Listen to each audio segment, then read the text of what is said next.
घोर घटा जब नुक्कड़ छाए तब नुक्कड़ मौन नहीं रहेगा, मौन नहीं रहेगा। अति देश की ना देखी जाए, पीरा जब असह्य हो जाए तब नुक्कड़ मौन नहीं रहेगा, तब नुक्कड़ मौन नहीं रहेगा। आओ मिलकर हाथ बढ़ाएं, यथा एक फौजी की बताएं, नुक्कड़ मौन नहीं रहेगा, नुक्कड़ मौन नहीं रहेगा। आओ फौजी का दर्द सुनाए, वेदना उसकी तुम तक पहुंचाए, अब नुक्कड़ मौन नहीं रहेगा, नुक्कड़ मौन नहीं रहेगा।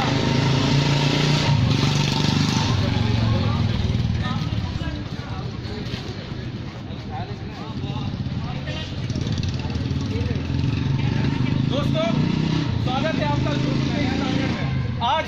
जैसा कि हम कल जानते थे शहीद दिवस है, उसके अवसर पर आज हमने नुक्कड़ नाटक में एक फौजी का दर्द बयां करने की कोशिश की है। तो चलिए हम कश्मीर की सीमाओं पे चलते हैं। आओ दिखाएं तुम्हें फौजी का जीवन, त्याग और बलिदान देता वह यौवन। चलो जवानों, हुआ है हमला, रक्षा करो अपने माँ के सम्मान की, लहू देने की आई है बारी, परवाह न करो अपने प्राण की। भाइयों मेरे उठो, आज पावन घड़ी आ गई है, दुश्मनों को धूल चटाना है, भारत देश का गौरव बचाना है।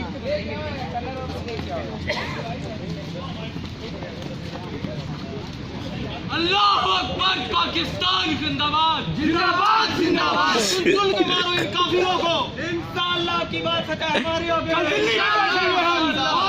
माता के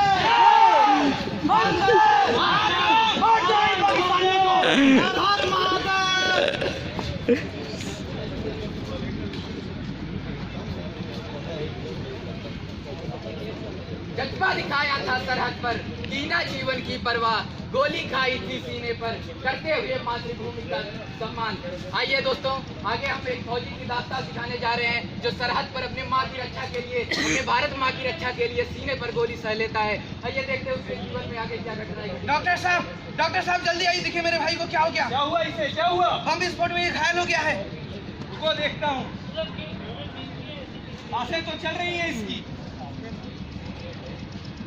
एक पैर में गोली लगी है और ग्रेनेड ब्लास्ट के कारण इसका एक पैर उड़ गया है।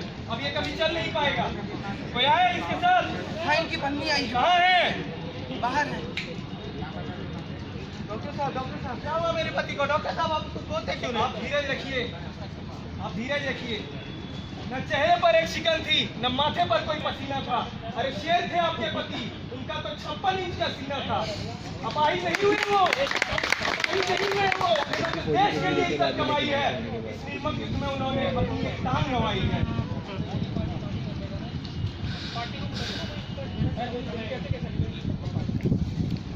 एक सनसनीखेज खबर आ रही है जो कि आपके रोंगटे खड़े कर देंगे, जो कि आ रही है कश्मीर से।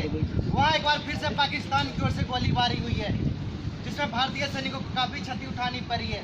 लेकिन हमारे सैनिकों ने अपूर्व साहस का प्रदर्शन करते हुए दुश्मनों को मौत के घाट उतार दिया।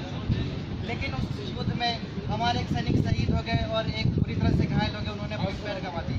इस शौर्यपूर्ण कार्य को देखते हुए हमारे प्रधानमंत्री ने उन्हें 2 लाख रुपए मुआवजे का ऐलान किया। मैं मनीष कुमार कैमरामैन प्रतीक के साथ। 100 में 10 की भरी तिजोरी, 90 खाली पेट, झुकी वाला देख रहा है 7 लाख का गेट। दोस्तों, प्रधानमंत्री ने अपने राहत कोष से उस सैनिक को 2 लाख रुपए तो दिए, लेकिन देखिए हमारे ये करप्ट सिस्टम उन 2 लाख को 2000 बना के उनके पास कैसे भेजता है। ये दिखाएंगे हम आपको कोर्ट ऑफ जस्टिस के माध्यम से।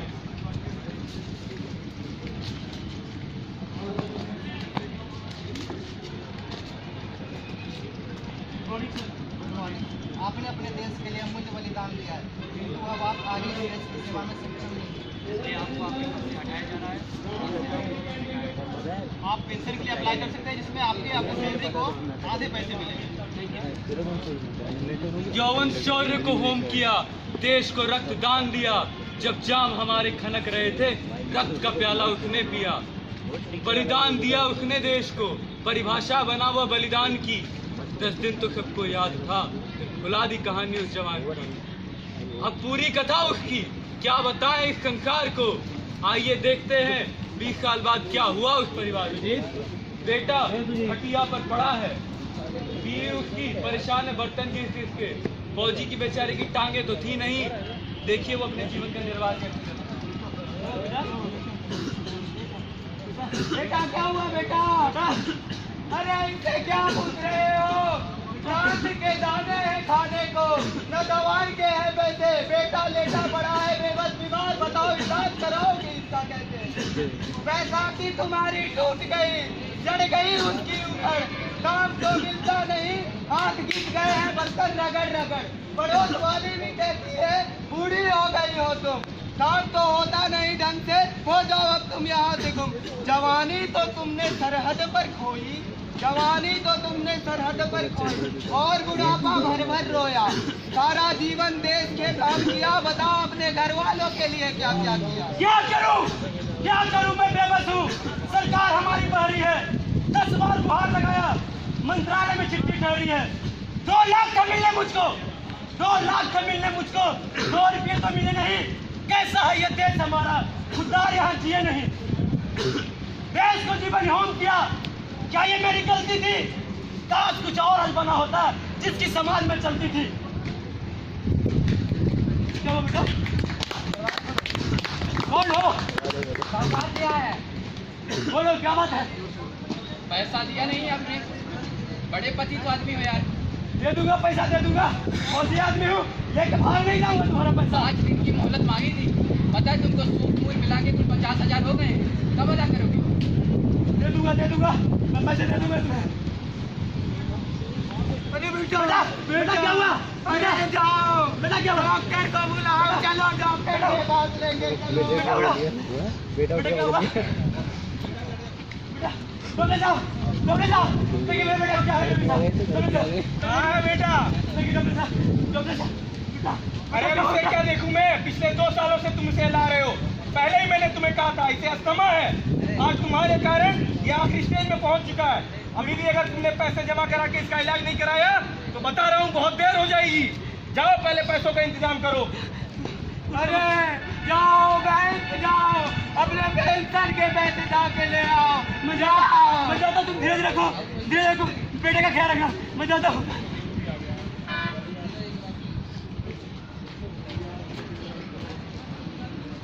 सर मुझे इस महीने का पेंशन दे दो सर, पेंशन दे दो। ये लो आपके 10,000 रुपए। धन्यवाद।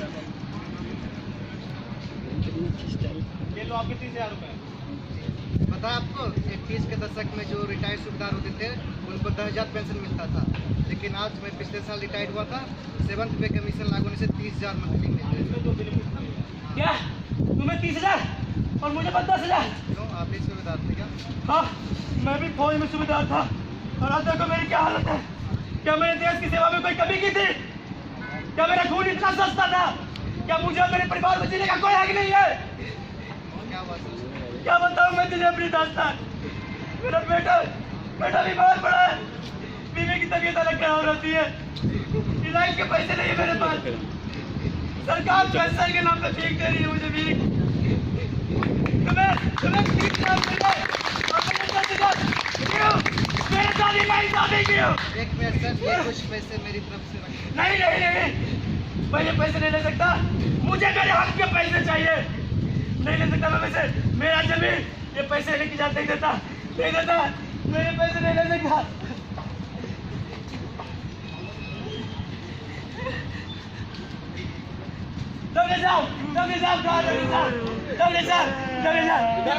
मेरे बेटे का इलाज करने में पैसे दूंगा।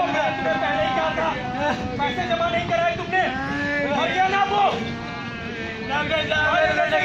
पहले बच्चे को मार देते हैं, उसके बाद डॉक्टरों को इसकी सजा भुगतनी पड़ती है। बेटा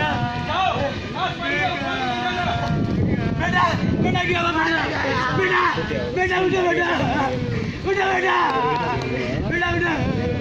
बेटा पार्वती तुम्हें क्या हुआ?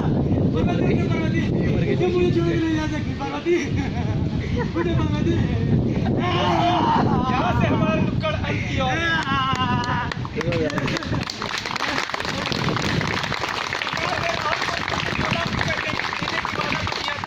लेकिन हमारे करप्ट सिस्टम की वजह से उसे वो 2 लाख मिल नहीं पाए। नतीजा यह हुआ कि आज उसकी पत्नी बर्तन रगड़ रही थी, बेटे को अस्थमा था, आखिरी स्टेज में होने के कारण उसकी मौत हो जाती है। सदमे में उसकी माँ भी, उसकी पत्नी भी मर जाती है। ये सब सोचकर वो सूबेदार सोचता है कि जब मैंने बिना किसी हिचकिचाहट के तन मन और धन से सरहद पर अपने देश की सेवा की थी। हम फौजियों ने मिलकर 125 करोड़ हिंदुस्तानियों की सेवा की थी, लेकिन क्या आज 125 करोड़ हिंदुस्तानी मिलकर मेरे एक परिवार को नहीं बचा सके? आइए देखते हैं दोस्तों इस सदमे से डूबे हुए उस फौजी ने क्या फैसला लिया। दोस्तों, हमारा ये नुक्कड़ OROP पे था। क्या है OROP? OROP, one rank one pension. ये वही OROP है जिसे सरकार को 1980 के दशक में ही लागू कर देना चाहिए था, लेकिन अपनी महत्वाकांक्षाओं को जिंदा रखने के लिए हर रूलिंग पार्टी इसे अगले 5 साल तक के लिए टालती रही। नतीजा यह है कि आज 1980 से हम 2017 में प्रवेश कर चुके हैं।